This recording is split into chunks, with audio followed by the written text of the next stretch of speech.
Suenan los acordes. Suena Fortnite Sun. Es la hora de Juanchi Unida, amigos. Buen día, ¿cómo están? Te extrañamos, Buen día Juanchi. para todos. ¿Cómo estás? Bueno, bien, es un lindo día para hacer Sí, streaming. Totalmente. Antes decía para hacer radio, pero Claro. bueno, está, esto es lo mismo, Esto es radio pero y es stream. con la imagen. Claro, ¿no? Así totalmente. que llamémosle streaming, que es más completo. Sí. Hoy vengo con... Un temita liviano. Bueno, sí, claro, es un temita que es muy pesado. Pesado por varias cosas, ¿no? Pero sobre todo por lo longevo del conflicto. Claro. Podríamos empezar por ahí. Estuvo la Guerra de los 100 años, que fue un conflicto entre el reino de Inglaterra y el reino de Francia, entre 1337 y 1453, más o menos un conflicto que duró 116 años. Bien. De manera intermitente, ¿no? Y hoy vamos a hablar de el conflicto, pero del origen del conflicto entre árabes o israelíes o entre palestinos o israelíes, ¿no? Y vamos a referirnos más que nada al conflicto entre palestinos e israelíes. Porque naciones árabes hay muchas, estados y países árabes hay muchos, los palestinos son árabes, pero también hay palestinos que no son árabes, ¿no? Uh-huh. Pero la gran mayoría son árabes. Y es un conflicto que, si pensamos en términos de violencia, los primeros registros son de la década del siglo XX, de 1920. Entonces ya van más de 105, 106 años, claro, del conflicto en términos violentos. Si pensamos el origen del conflicto en relación a cómo la migración judía se fue instalando en Palestina desde 1880 en adelante, ¿no? Cultivando la tierra que fueron comprando, uh-huh, que fueron poseyendo. Bueno, ya el conflicto, si se quiere, ya tiene más tiempo. Bien. ¿Ah? Y vamos a tratar de contar el origen de ese conflicto desde esa época, sobre todo desde el nacimiento del sionismo, ¿no? Como punto clave para proyectar la política que permitió mucho tiempo después, que los judíos tuvieran un Estado y ese Estado se constituyera en Palestina. ¿Ah? Voy a presentar primero varias lecturas. Bien. Esta columna yo dije que la íbamos a hacer en algún momento, sí, y bueno, apareció ahora. Y dice, va a ser del origen hasta la resolución de la ONU del año 1947, claro, la resolución 181, que fue la que resolvió la creación de dos estados, un estado judío, Israel, y otro estado palestino, y que ponía a Jerusalén como una capital internacional, ¿no? Entonces vamos a llegar hasta ahí, vamos a llegar de fines del siglo XIX, más o menos, hasta ahí. Bien. Después empieza y siguen los conflictos. Hasta volví. Y capaz que alguna vez, en otras columnas, sí, nos ponemos más contemporáneos, digamos, avanzamos. Más de la coyuntura. Sí, claro, pero necesitas por lo menos, sí, si querés abarcar el tema, 3 columnas. Sí, claro. Sí, sí. ¿Ah? Y de alguna manera ir generando fase. Bueno, esta podría ser la primera fase, ¿no? Desde la idea, claro, de que los judíos tuvieran un Estado, nación, uh-huh, hasta la concreción de ese Estado. Bien. Voy a pedir ya las primeras imágenes que para presentar un poco también... La bibliografía. La bibliografía. Bien. Este es un libro de Rashid Khalidi, se llama Palestina, 100 años de colonialismo y resistencia. Él es un palestino estadounidense. Su padre fue integrante del Consejo Nacional de Palestina. Él mismo ejerció de funcionario, ¿no? Rashid Khalidi, como, ahora estoy buscando acá, especialista de Oriente Medio, historiador, escritor, y bueno, y también fue integrante de la Comisión Palestina en los Estados Unidos. Bien. Siguiente libro, para ir dando un poco de bibliografía de la columna. Edward Said, La cuestión palestina. Este es un libro de 1979. Y es, bueno, de vuelta, ¿no? Said es un palestino norteamericano, fue miembro del Consejo Nacional de Palestina y vivió, ¿no?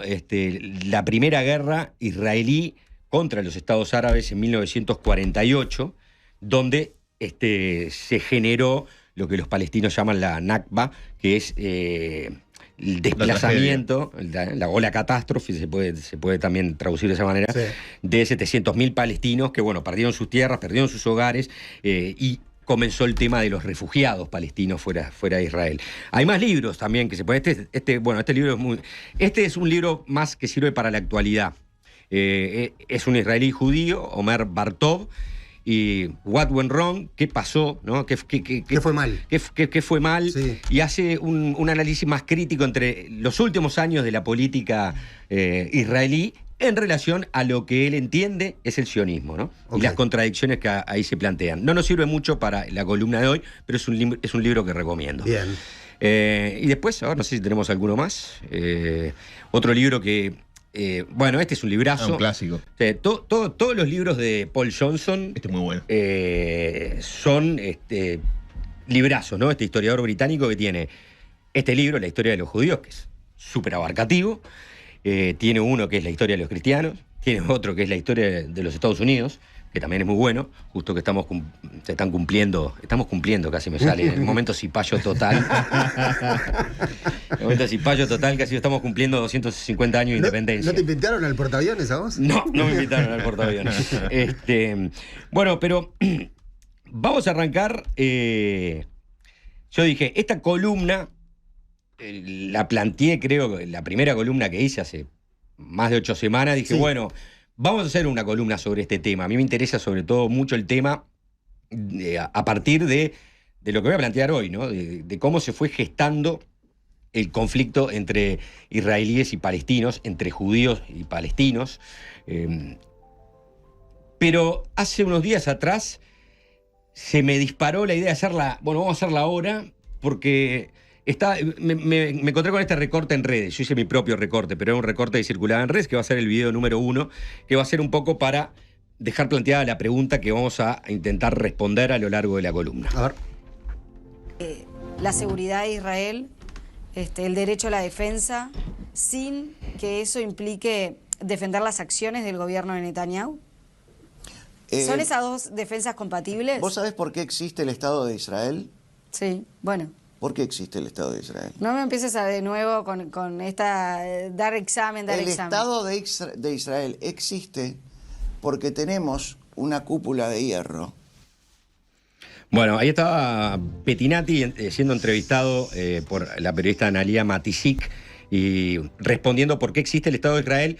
Obviamente su respuesta iba a una actualidad, ¿no? A una historia reciente, hablando de la cúpula de hierro y de los ataques, y que por eso existe el Estado de Israel, porque está en un contexto donde es permanentemente atacado. Pero la pregunta que nosotros tomamos es, ¿por qué existe el Estado de Israel? Es decir, ¿qué pasó que en un momento se empezó a desarrollar una posición teórica que después devino en acciones, que después devino en acciones políticas, y que terminó, ¿no?, con la creación de un Estado israelí en Palestina?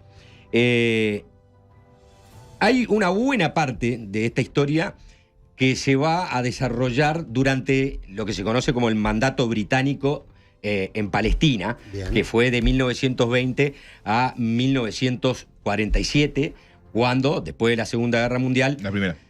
No, de la Segunda Guerra Mundial, en 1947, después de la Segunda Guerra Mundial, los británicos dejan Palestina y le transfieren este problema con el que estaban muy comprometidos, el tema de cuál era la solución para palestinos y judíos, se la transfieren a las Naciones Unidas, a la recientemente creada Organización de Naciones Unidas, que toma este tema de manera muy importante para intentar resolver un conflicto y arrancar mejor de lo que había sido la sociedad de las naciones. Claro. el intento anterior que nunca logró imponerse, ¿no? con poder y con fuerza, al punto tal que la Sociedad de las Naciones existía cuando empezó la Segunda Guerra Mundial. Pero entonces, el 15 de mayo de 1947 se va a crear un comité especial, y la idea es que este comité va a formular las recomendaciones sobre el futuro gobierno de Palestina, ¿no? El 3 de septiembre presenta tales recomendaciones que consistían en poner fin al mandato británico y un plan de partición en 2 países independientes que conformasen una confederación económica entre ambos y un proyecto federal para Jerusalén. Bien. El 29 de noviembre de 1947, la Asamblea General de las Naciones Unidas, reunida en Nueva York, aprobó este plan de partición, la resolución 181, que establecía, fue votada por 33 países a favor, y estableció la partición de Palestina en un Estado judío, un Estado árabe y una zona bajo régimen internacional, como les decía, 14.000 kilómetros cuadrados, donde vivían 500.000 de judíos, y un Estado, sí, está bien.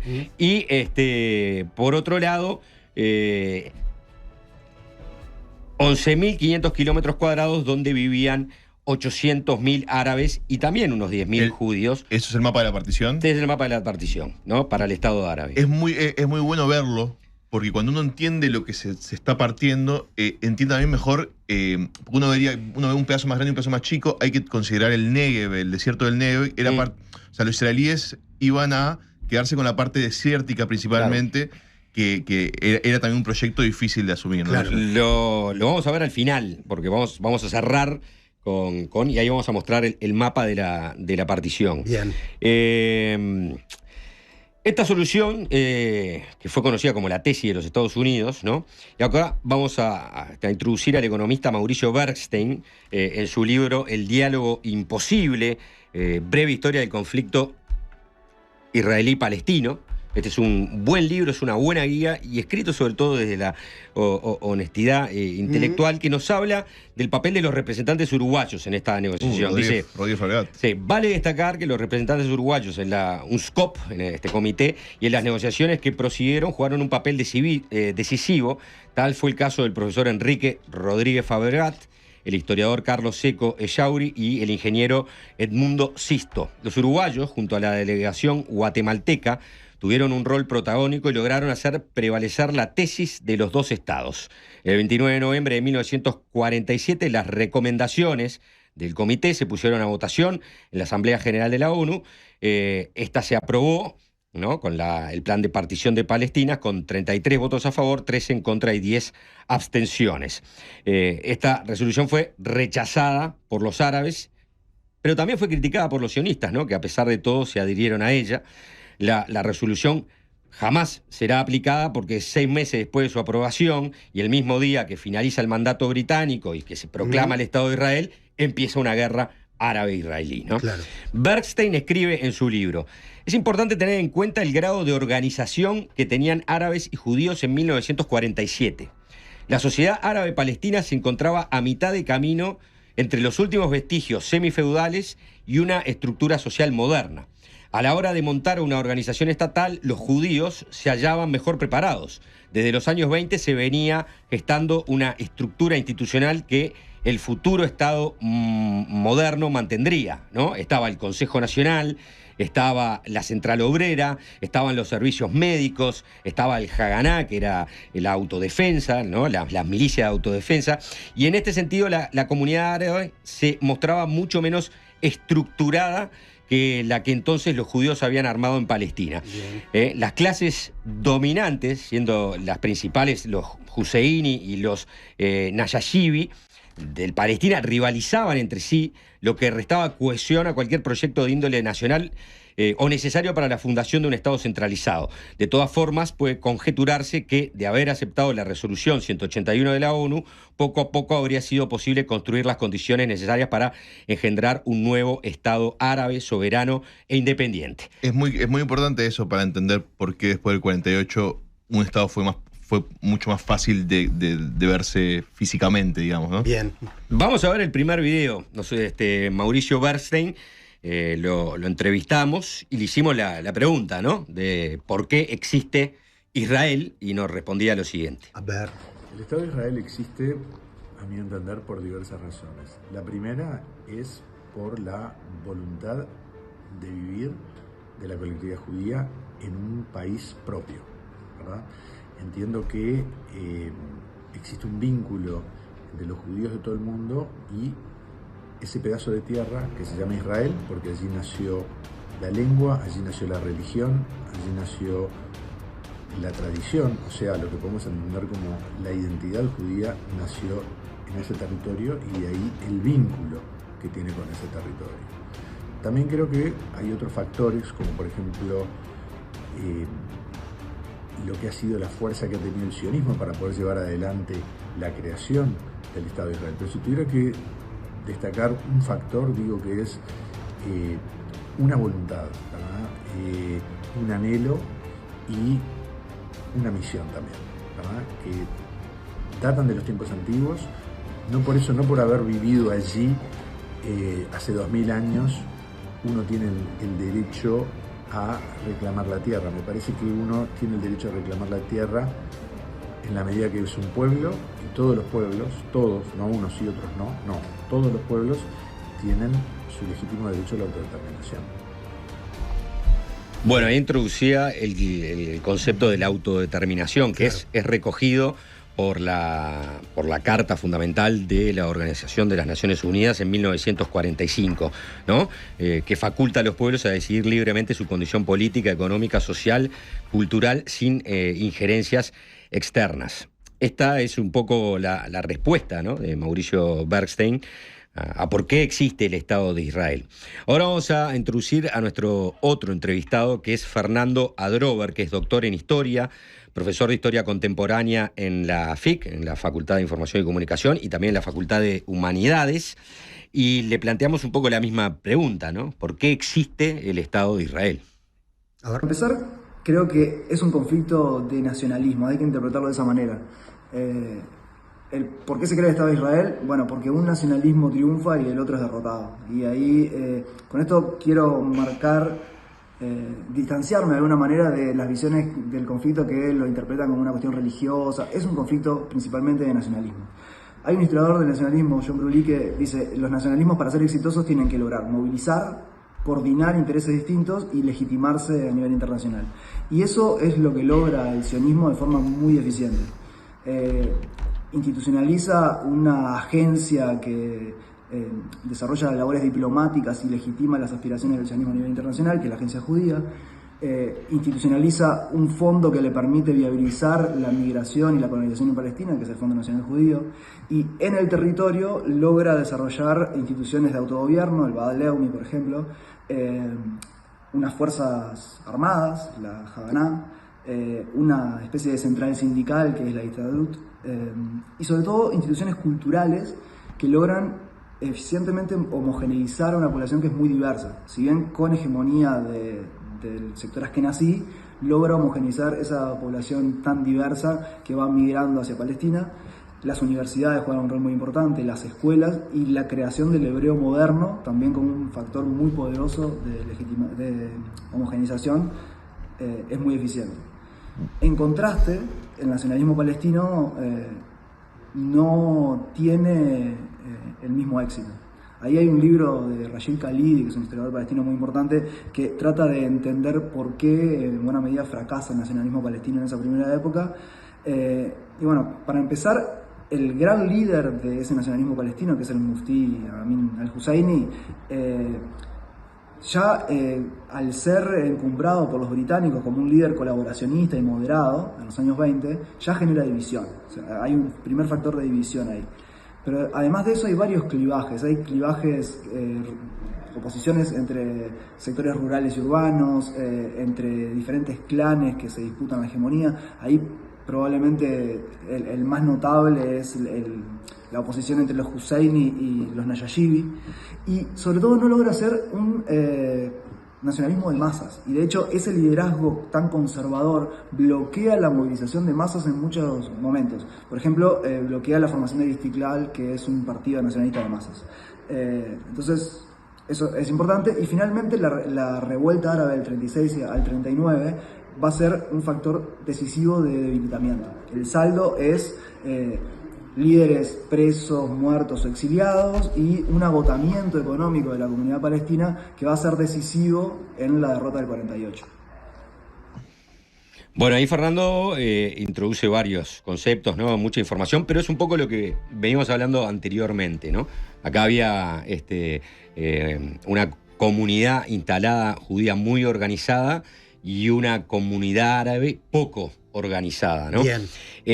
A finales del siglo XIX, a partir de 1882, es que se produce la primera oleada de inmigrantes judíos provenientes de Rusia, de Polonia, de Rumania y de Bulgaria. Los Joveit Zion. Claro, y ellos iban a instalarse en Palestina, que en ese momento estaba bajo jurisdicción del Imperio Turco o del Imperio Otomano, ¿no? Que regía desde el año 1299. Tenemos un mapa para ver más o menos cómo era el Imperio Otomano en el año 1914, o sea, el mismo año que... Ahí está, que empezó la Segunda Guerra Mundial y que va a ser determinante la Segunda Guerra Mundial, porque va a hacer caer al Imperio Otomano y sobre todo porque va a instalar en la región a otras dos potencias europeas, Francia y el Reino Unido, que van a tomar dominio de buena parte de las colonias del Medio Oriente del Imperio Otomano. Sykes-Picot. Exacto, ya lo vamos a comentar. Bueno, pero ¿por qué comienzan a llegar judíos provenientes de Europa a Palestina, no? En el siglo XIX la situación de los judíos europeos había mejorado, pero también había empeorado, ¿no? Todo al mismo tiempo. Por un lado, habían abandonado los guetos y tenido la oportunidad en más de 1000 años de integrarse al resto de las sociedades con las que ahora convivían. La Revolución Francesa y la igualdad de derechos, la que la siguió, tuvieron una influencia decisiva en la vida de los judíos, pero por el otro, la emancipación se tradujo también en un incremento feroz del antisemitismo, ¿no? En todo el continente europeo, de acusaciones que ya venían desde la Edad Media, ¿no? Cometieron deicidio, mataron a Jesús, fueron los judíos. Y sobre todo un panorama muy complicado en Europa Oriental y en la Rusia zarista, ¿no? Que había una hostilidad generalizada hacia los judíos en lo que se llamaba los pogromos, ¿no? Que cada tanto había un asalto violento por parte de civiles o por parte de funcionarios públicos, ¿no?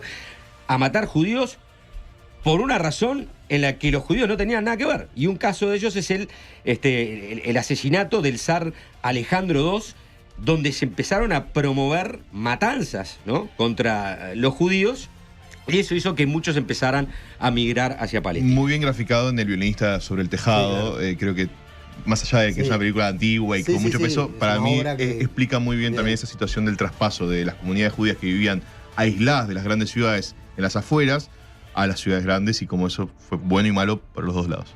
Y habló del sionismo, ¿no? Bueno, vamos a introducirnos un poco en el sionismo. El sionismo apareció en Europa Central y Oriental a fines del siglo XIX. Su fundador, el que fundó el movimiento y lo organizó, Teodoro, fue un periodista austrohúngaro de origen judío, Theodor Herzl, como respuesta justamente a la ola antisemita que recorría Europa en esos años. Pero sobre todo sobre un caso puntual que ya vamos a comentar. Pero antes vamos a ver y a escuchar cómo nos define Mauricio Bergstein al sionismo. A ver. El sionismo es un movimiento de índole nacionalista que lo que reivindica es el derecho de los judíos a tener un país en el cual poder desarrollarse. O sea, en otras palabras, el sionismo lo que es el derecho a la autodeterminación del pueblo judío. Para decirlo bien sencillito, el derecho a tener un territorio. Derecho que, como decíamos antes, todos los pueblos tienen. Por ser pueblo tenés el derecho a la autodeterminación y a tener un territorio donde vos puedas desarrollar. La palabra sionismo ha traído mucha confusión y hoy se la usa de diversas maneras y para decir muchas cosas que en algunos casos se contradicen entre sí. En primer lugar, hay que decir de que el sionismo, incluso desde sus orígenes, ha tenido diversas líneas, no es un movimiento monolítico desde el punto de vista político. O sea, ha habido un sionismo de izquierda, un sionismo de derecha, un sionismo de centro, en fin, han habido todas las vertientes políticas dentro del sionismo, todas ellas compartían la necesidad de tener un país. Hoy se discute mucho, por ejemplo, si ser antisionista es ser antisemita, ¿verdad? Y a mí me parece que está bueno aclarar el concepto.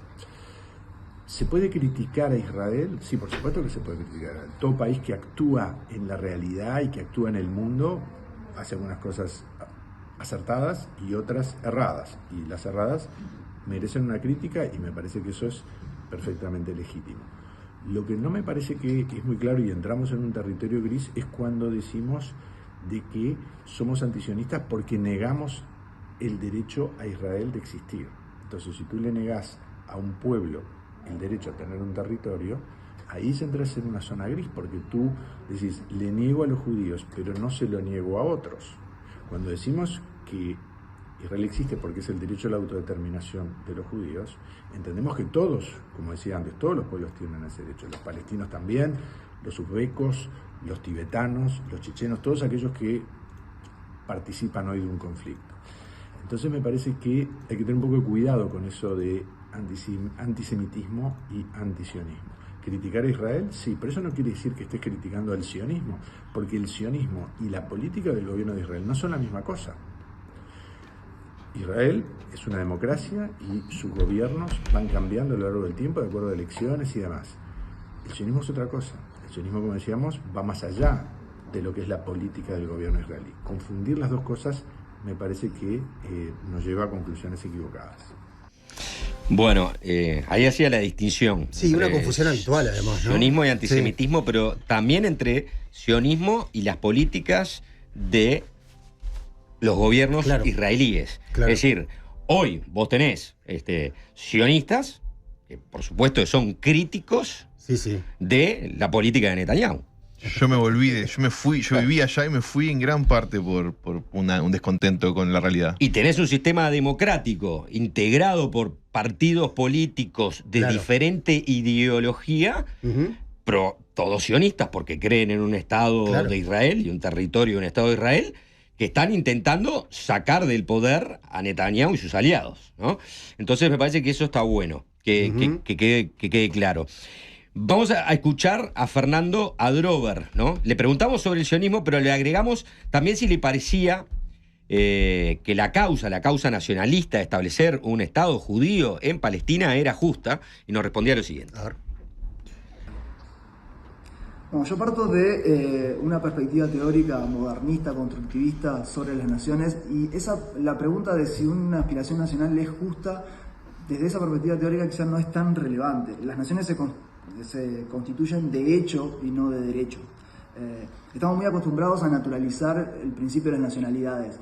Esta idea de que la humanidad está dividida en pueblos, cuyos límites, objetivos son evidentes, y que esos pueblos para desarrollarse deben tener soberanía sobre un Estado territorial. Esto, desde la perspectiva modernista, para empezar, las naciones son construcciones políticas. Y ese principio de las nacionalidades es un principio muy moderno, y desde esa perspectiva no hay aspiraciones nacionalistas naturalmente justas, o más justas que otras. Pero sí creo que se puede juzgar en términos de justicia y de respeto a los derechos humanos la forma en que se construyó la nación judía. Y ahí podríamos decir que hay una especie de pecado original. Durante el mandato británico, la política de colonización implicó exclusión de la población palestina, y durante la guerra del 48, aunque esto es un tema muy debatido en la historiografía, hay evidencias de que hubo un plan sistemático de expulsión, de movilización forzada, de limpieza étnica. Luego de instaurado el Estado de Israel, la minoría palestina en el territorio fue sometida a un régimen militar de excepción y de segregación, que luego de la guerra del 67 se implementa en los territorios ocupados, y es por eso que se habla de un apartheid en Palestina, tanto en los territorios ocupados como dentro de Israel. Entonces, la forma en que se afianza esa nación sí puede juzgarse en términos de justicia y de derechos humanos. Bien, ahí se va inclusive un poco más lejos de lo que vamos a llegar, ¿no? Habla de las consecuencias de la guerra del 48, habla de la guerra de los 6 días, de 1967, cuando queda, Cisjordania y Gaza, de alguna manera tuteladas militarmente por Israel. Eso, en tal caso, va a ser tema de si seguimos avanzando en estas columnas para intentar abarcar los más de 100 años de este conflicto, meternos ya en lo que pasó después de la resolución de la ONU y de la creación del Estado de Israel y también la posible creación de un Estado árabe después de la guerra del 48. Solo que hice una reacción porque no puedo evitar reaccionar que alguien a la hora de hablar del origen de Israel utiliza el término pecado original, cuando la base del antisemitismo clásico de millones de años de la Iglesia fue que los judíos mataron a Jesús, el pecado original. Entonces también, obviamente, creo que estoy de acuerdo con una parcialidad de ese argumento histórico, sobre todo desde su lado modernista, revisionista, que muchas veces es, conveniente a una narrativa, pero el término de pecado original sí me dolió en algún lado judío mío, porque creo que relacionar nuevamente al único Estado judío del mundo con un pecado original, claro, ahí hay una polémica, pero una chicana. Es mi sentir. Bien. ¿Cuál fue el disparador del sionismo? Fue el caso Dreyfus, ¿no? Tenemos una imagen ahí para compartir del caso Dreyfus, ¿no? Fue la degradación del oficial Dreyfus en Francia en el año 1894. Escribe Bernstein sobre este caso, ¿no? El periodista de origen húngaro, Herzl, se desempeñaba como corresponsal de un medio austríaco en París cuando en 1894 tuvo lugar el conocido affaire Dreyfus. Como se sabe, Alfred Dreyfus fue un capitán del ejército francés acusado falsa y fraudulentamente de alta traición a la patria. El proceso judicial desencadenó una gran controversia cuando las pruebas del caso dejaron en evidencia tanto la inocencia del acusado como las causas de su degradación, su condición de judío, ¿no? Su persona estaba llamada a producir un tremendo cambio en el destino del pueblo judío y en la historia de nuestra era. Esto dice Stefan Zweig a propósito de Herzl, que fue un testigo privilegiado de esta degradación y que lo llevó a reflexionar sobre la ola de antisemitismo que sobrevino en Francia cuando se descubrió que el traidor, porque esto fue un caso de espionaje, ¿no? Émile Zola escribió sobre... Exactamente, un caso de espionaje donde el ejército francés estaba brindando información fundamental del ejército a espías alemanes. Y cuando empezaron a buscar un chivo expiatorio, encontraron a Dreyfus y con eso cubrieron a la alta oficialidad francesa que estaba metida en este asunto. O sea, manda al judío al frente. Claro. Y bueno, cuando empieza todo este proceso judicial, en 1898, como decía bien el célebre escritor Émile Zola presenta, ¿no?, su carta al presidente de la Tercera República Francesa, yo acuso, ¿no? Y esto desnuda el escándalo de que habían condenado a cadena perpetua mal al oficial Dreyfus. Y en ese mismo año, Herzl dice, bueno, tenemos que fundar un movimiento sionista, organizarlo para justamente poner al judío a salvo del antisemitismo europeo y tener un Estado propio, ¿no? Y es así que el primer congreso sionista se celebra en Basilea en el año 1897. ¿Puedo agregar algo ahí? Sí. Solo para dibujar la figura de Herzl. Algo muy, muy importante para entender de este tipo, porque es el padre, es nuestro Artigas de cierta manera, claro. Es que era un loco europeo. Era un judío asimilado, entre comillas. No tenía un background religioso.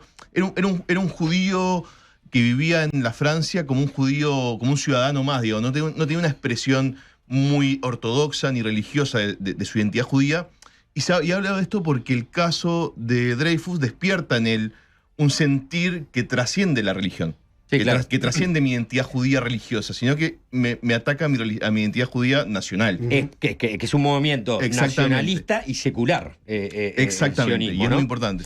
Esa aclaración es muy buena. Bueno, también Herzl escribe, ¿no? Publica en el año 1896 su opúsculo, El Estado Judío, inspirado también en la obra de Moses Hess, Roma y Jerusalén, que era anterior, y la del médico judío ruso Leo Pinsker, que se llama La autoemancipación, de 1882. Y en esa obra Herzl dice lo siguiente, ¿no? La idea que desarrollo en este escrito es antiquísima. Se trata de la realización del Estado judío. El griterío del mundo contra los judíos es atronador, lo que ha hecho despertar esa adormecida idea. No invento nada, ténganselo bien presente a lo largo de mi entera exposición. No invento ni la condición de los judíos, que ya es histórica, ni los medios de ponerle remedio. Los componentes materiales del edificio que proyecto se hallan presentes en la realidad, están al alcance de la mano, cada quien puede convencerse al respecto. Por tanto, si quiere significarse con una sola palabra este intento de solución de la cuestión judía, esto no ha de ser fantasía, sino a lo sumo combinación. El presente proyecto contiene la aplicación de una fuerza propulsora que ya existe en la realidad. Los dientes y ruedas de la máquina por construir son aludidos, y de pasada, en relación con mi incompetencia y en la confianza de que habrá mecánicos mejores que yo que procedan a ejecutarla. Es decir, si yo no estoy, las fuerzas están ahí y podrán poner en movimiento esta máquina. Bien. Personalmente, con la publicación de este libro doy por concluida mi tarea. Retomaré la palabra solo si me constriñen a ello opositores de valía, o bien si es menester confutar objeciones imprevistas o zanjar errores. ¿No es apropiado esto que estoy diciendo para el mundo de hoy? ¿Estoy anticipando los tiempos? ¿No son todavía los sufrimientos de los judíos demasiado grandes? Ya veremos. Así pues, depende solo de los judíos que este escrito sobre el Estado quede en mera novela política. Si la generación actual es todavía obtusa, otra mejor, más noble vendrá. Los judíos que lo quieran tendrán su Estado y se lo habrán ganado, ¿no? Esto decía Herzl en El Estado Judío. Una obra fundamental, como dice. Sí. Si lo queréis, no será una leyenda, es una frase que está en los liceos judíos. Vamos a ver qué decía Bernstein sobre instalarse, ¿no? Este Estado judío en Palestina. A ver. Sí, desde el origen el movimiento sionista planteó la creación de un Estado judío en lo que en aquel momento era la Palestina otomana. No nos olvidemos que cuando el sionismo nació, final del siglo XIX, principio del siglo XX, ese territorio estaba dominado en aquel momento por el Imperio Turco Otomano, lo que fue así hasta el término de la Primera Guerra Mundial, al cabo de la cual el Imperio Británico tomó posesión y dio comienzo, a partir del Congreso de San Remo, de lo que se llamó el Mandato Británico.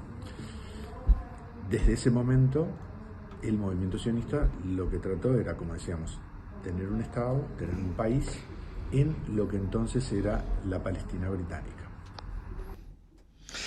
Bien, vamos a leer ahora otra visión de esto, ¿no? La de Rashid Khalidi, palestino, que fue asesor de la delegación palestina en las negociaciones de paz que concluyeron con la firma de los acuerdos de Oslo, que estableció una amistad muy importante con Barack Obama, y que escribe en su libro, Palestina, 100 años de colonialismo y resistencia, lo siguiente: surgido en respuesta a la virulencia del antiguo antisemitismo europeo, el sionismo era un proyecto de ocupación colonial tanto como nacionalista. En pocas palabras, en aras de su objetivo de crear un Estado judío, el sionismo pretendía convertir la tierra de Palestina en la tierra de Israel. Teodoro Herzl, reconocido como líder del creciente movimiento que él mismo había fundado, había realizado un único viaje a Palestina en 1898, programado para que coincidiera con la visita del Kaiser alemán Guillermo II. Por entonces ya había empezado a reflexionar sobre algunas de las cuestiones involucradas en la colonización de Palestina, y en 1895 Herzl escribía en su diario: debemos expropiar con delicadeza la propiedad privada de las fincas que se nos asignan. Trataremos de animar a la población que carece de dinero a que cruce la frontera, procurándole trabajo en los países de tránsito, mientras se le niega en nuestro propio país. Los propietarios se pondrán de nuestro lado. Tanto el proceso de expropiación como el desalojo de los pobres deben realizarse de manera discreta y comedida, ¿no? Y acá es cuando se empieza a acusar, ¿no?, a Herzl y a su proyecto, al proyecto sionista, desde un principio de una política de expulsión y de desplazar a la comunidad árabe y palestina que estaba instalada ahí. Y ahora voy a poner unos datos nomás para que son interesantes y que también son cifras que están discutidas, ¿no? Cómo se fue cambiando la demografía del lugar a medida que las migraciones judías aumentaron. En 1880, en Palestina, había 24.000 judíos y 525.000 árabes palestinos. En 1915, ya con la Primera Guerra Mundial, 87.000 judíos y 590.000 palestinos. Y en el año de la resolución de la ONU para la creación de los dos estados, en 1947, había 630.000 judíos y 1.310.000 palestinos. O sea, de 1880 a 1947, las distintas migraciones judías fueron poblando, ¿no?, la región. Vamos a escuchar ahora primero a Fernando Adrover sobre este tema, ¿no? Migración y colonización, porque ahí también está parte de la disputa. En realidad, autores palestinos como Khalidi o como Edward Said dicen, bueno, en realidad lo que hubo fue un proyecto de colonización europeo implantado por los judíos en Palestina. Pero, ¿qué piensa Adrover sobre este tema? La migración judía en sus inicios no fue tan problemática hasta el periodo de entreguerras. Era muy pequeña.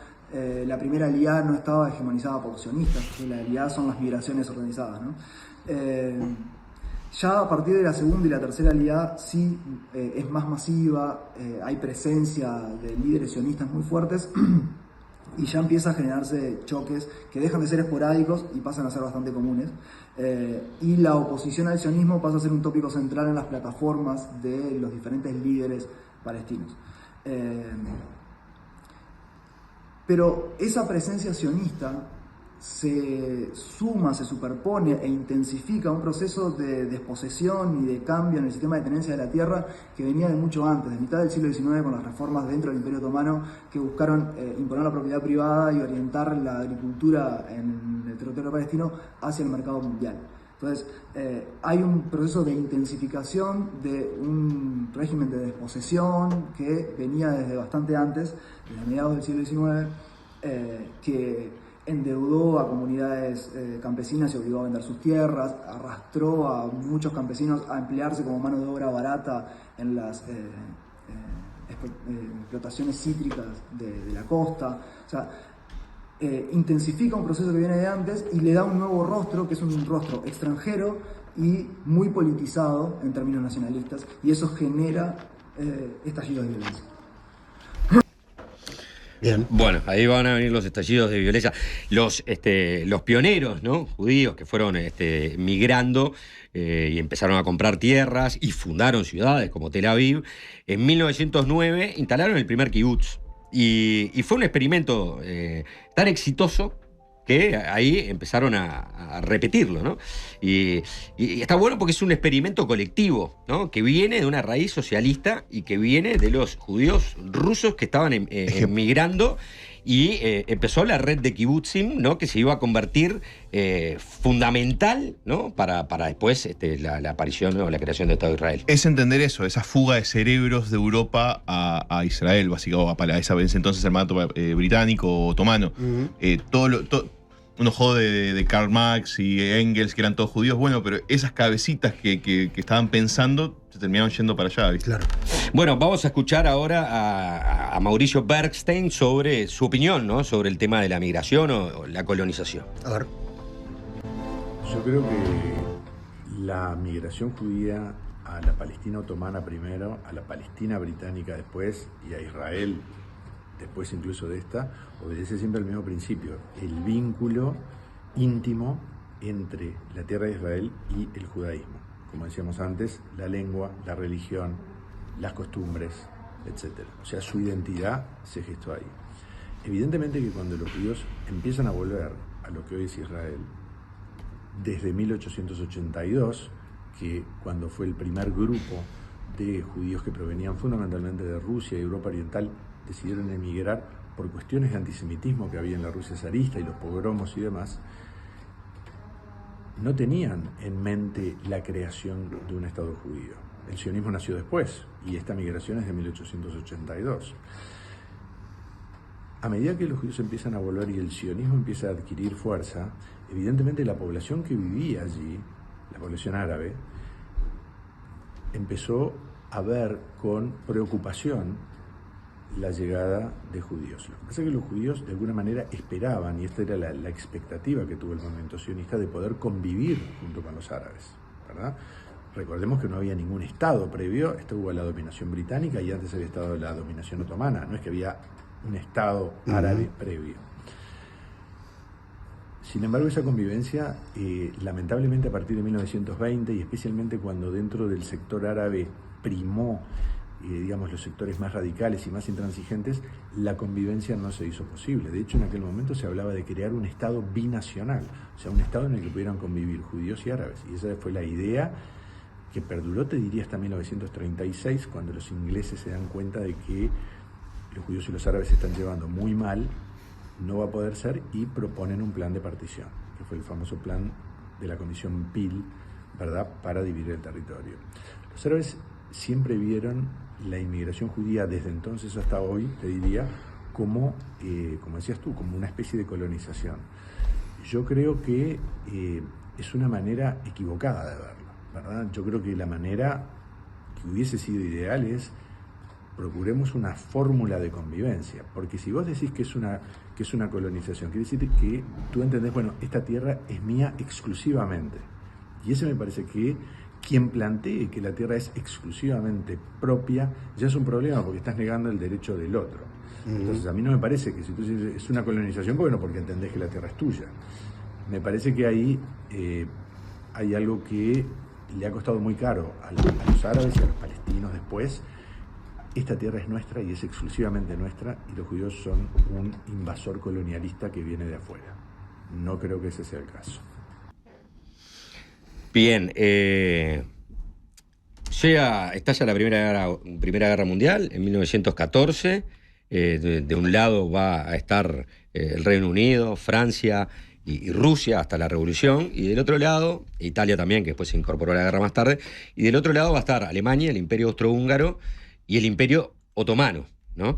Entonces, para luchar contra los territorios de Medio Oriente del Imperio Otomano, lo que hicieron los británicos fue, por un lado, armar y fortalecer a los judíos, ¿no? Y crearon la Legión Judía.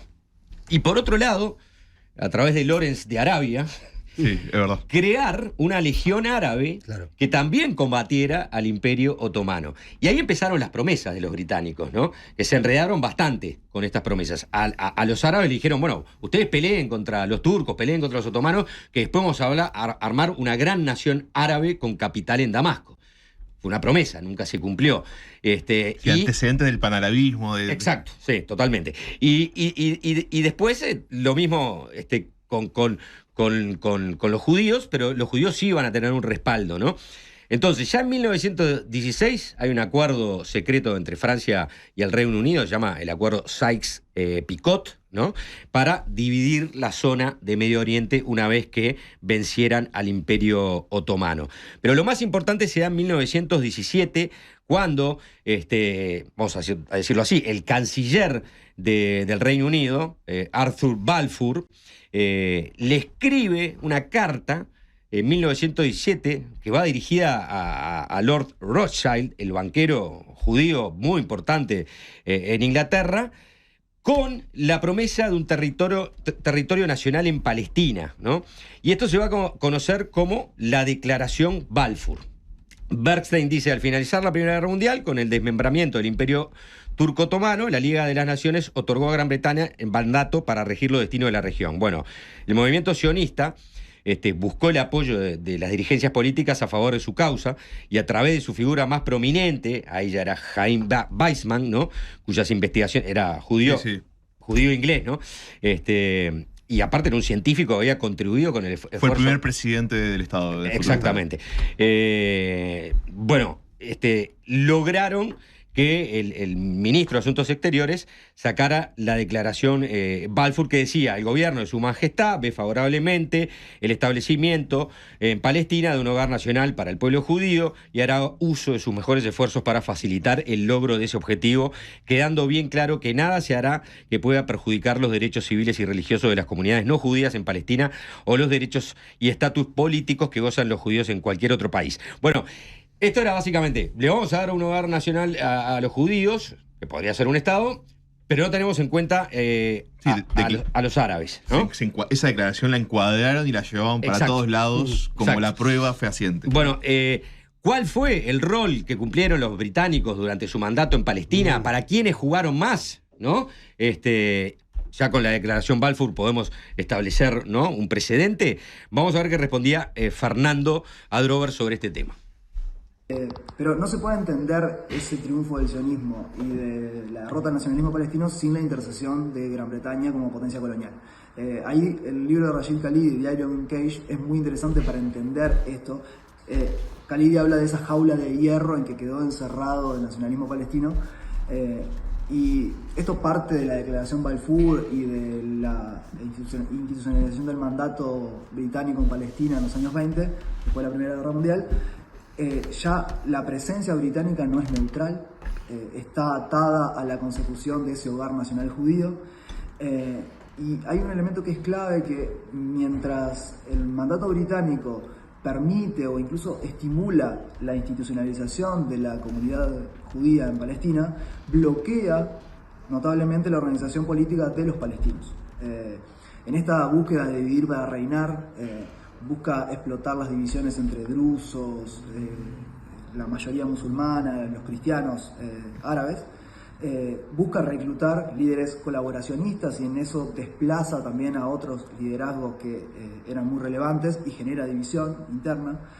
Y los pocos intentos de organización política autónoma de los palestinos se ven bloqueados. En el 34, el ejecutivo árabe que había surgido de los congresos palestinos a partir de los años 20 es disuelto con la muerte de Musa Khalidi, que era su líder en un enfrentamiento con los británicos, donde es asesinado. Cuando durante la revuelta del 36 se genera el Alto Comité Árabe liderado por el muftí Amin al-Husseini, que es arrastrado a liderar esa revuelta un poco en contra de su voluntad, era ponerse a la cabeza de la revuelta o perder legitimidad política y perder poder. Es perseguido por los británicos y el muftí es condenado al exilio. También favoreció la presencia británica la venta de tierras a los sionistas, y el libro blanco que buscó limitar en el 39 no fue efectivo. Reprimió duramente la movilización palestina y además, en el contexto de la revuelta del 36, entrenó y armó a las milicias sionistas. Y después de la retirada británica se agrega la presencia de las nuevas potencias, Estados Unidos y la Unión Soviética, que también van a interceder en favor del sionismo. Hay una buena foto del mufti que explica un poco. Ahora la vamos a ver. Primero vamos a ver la opinión de Mauricio Bergstein y vamos a sobrevolar un poco el tema del mufti, que la gente puede no saberlo quién era, ¿no?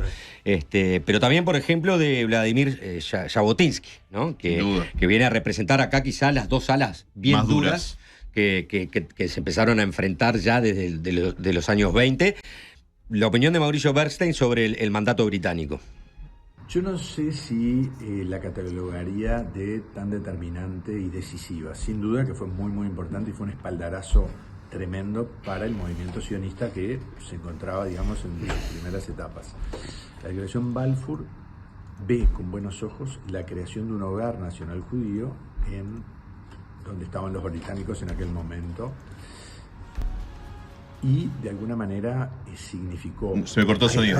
Ahora ahí volvió. Decía, el hecho de que, bueno, adquirir fuerza, ¿verdad? Desde ese punto de vista me parece que fue importante. Creo que la declaración Balfour, a pesar que explícitamente dice que no se va a hacer nada en contra de aquellas poblaciones que estuvieran residiendo en el territorio, la realidad un poco es que la declaración Balfour olvidó a los árabes. Lo que pasa es que la política británica a partir de entonces se fue moviendo como un péndulo, ¿verdad? De esta declaración Balfour, que parecía inclinarse por los intereses de los judíos, a medida que la situación incluso internacional y geopolítica se complicó, los ingleses empezaron a buscar el apoyo de los árabes. Entonces, esto iba como un péndulo. Los ingleses se manejaban en función de la coyuntura. Si me conviene más en este momento apoyar a los judíos o en este momento me conviene más apoyar a los árabes.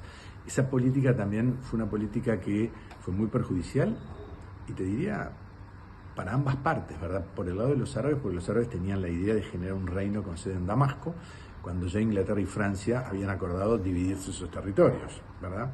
Y por el otro lado, para los judíos complicó demasiado porque los ingleses prohibieron la migración. Se dio una paradoja, y es que durante el Holocausto, durante la Segunda Guerra Mundial, cuando Alemania, en su fase, digamos, de expulsión de los judíos del Reich, pretendió negociar con la agencia judía para que puedan salir de Alemania e irse a lo que era la Palestina británica, Inglaterra le cerró las puertas a las futuras víctimas. O sea, la paradoja ¿cuál es? La Gestapo los salvaba y los ingleses los arrojaban al exterminio, obviamente que iba a sobrevenir después. En ese momento no se sabía, pero resultó ser de esa forma. Bien. Bueno, eso es interesante, ¿no? Sí, o sea, por sí. un lado, los alemanes iban con los británicos y le decían, bueno, mándenlo todos para... Eichmann estuvo involucrado en esas negociaciones. Mándenlo para Palestina. No, bueno, porque ahora lo que pasa es que prohibimos la migración hacia Palestina. Ahí se menciona el libro blanco. El libro blanco da una serie de soluciones, entre esa una cuota pequeña de migración judía hacia Palestina. Mohamed Amin al-Husseini, el muftí de Jerusalén, es un invento de los británicos. El cargo de muftí, que es una suerte de alcalde, ¿no? Tiene la jurisdicción política de Jerusalén. Bueno, este hombre introduce de alguna manera el concepto de la retórica de hay que negarle a los judíos su posibilidad de la creación de una comunidad, de un Estado, se vuelca, ¿no?, hacia la incitación religiosa. Y claro, con la llegada de la Segunda Guerra Mundial, ¿a quién va a buscar el muftí de Jerusalén con las políticas antisemitas que estaban desarrollando? A Hitler. Entonces, hay una foto que es muy famosa, icónica, donde está el muftí de Jerusalén reunido con Hitler, porque había trancado una amistad muy importante con Heinrich Himmler, ¿no? Ahí está la foto demasiado grande, no vemos la cara del muftí de Jerusalén. Hay uno que se ve bien. Ahí. Ahora hay un sí. bigote que reconozco. Ese Ahí bigote está. lo reconocemos, claro. Y esto es importante porque en realidad Husseini vino a representar, si se quiere, el activismo violento que muchos otros palestinos criticaban y que no querían a Husseini, de la misma manera que aparece el Irgun, que es un movimiento político liderado por Vladimir Jabotinsky, que también promovía la violencia y actos que fueron calificados de terroristas, entre ellos, por ejemplo, la explosión o el atentado contra el Hotel Rey David. Jabotinsky, cabeza de lo que era el sionismo revisionista. Exacto, que venía a ser como lo opuesto a David Ben Gurión. Exactamente. ¿No? Que era, si se quiere, un sionismo más de centro izquierda, y esto venía a representar el extremismo. El más purista, más conservador. Y que después siguió, porque funda el partido Herut y después pasa al que Likud. tiene una reconversión democrática muy interesante, que acá la vimos quizás con Mujica muy tirado de los pelos, pero de un líder que era virulento, violento, Bien. que pasó a ser uno de las referencias políticas más importantes de la democracia israelí posterior. Bueno, 2 videos para el final. Bien. ¿Nos da? Estamos corriendo, ¿no? Da, ese es vamos a escuchar tanto a Bergstein como a Fernando Adrover. Bien. Decir qué impacto tuvo el Holocausto, o sea, la Bien. matanza de millones de judíos por ¿Hay parte moraleja o no hay de la moraleja? Alemania nazi en la creación del Estado de Israel. Bien, vemos esos dos videos. Ya viene de arriba un rayo. A ver. Bueno, el Holocausto fue importante, pero no fue definitorio. Fue una coyuntura propicia, podríamos decir. Provocó una sensibilización muy fuerte a nivel de la opinión pública mundial. Para algunos países que intervinieron en las decisiones en la ONU, fue un factor de sensibilización. Lo podemos ver en el representante uruguayo en la ONU, Rodríguez Fabregat, en el representante guatemalteco, que también integró el USCOP, que genera el plan de partición. Los sionistas en ese contexto logran convencer a la opinión pública mundial de que la única solución para el antisemitismo estructural es la creación de un Estado judío. Para los aliados generó un problema que había que resolver con cierta urgencia, que era el problema de los desplazados, los sobrevivientes del Holocausto que quedan en campos de refugiados y que generan estallidos de resistencia y oposición nacionalista. Es un problema que hay que resolver y la mejor forma de resolverlo termina siendo estimular la creación del Estado judío.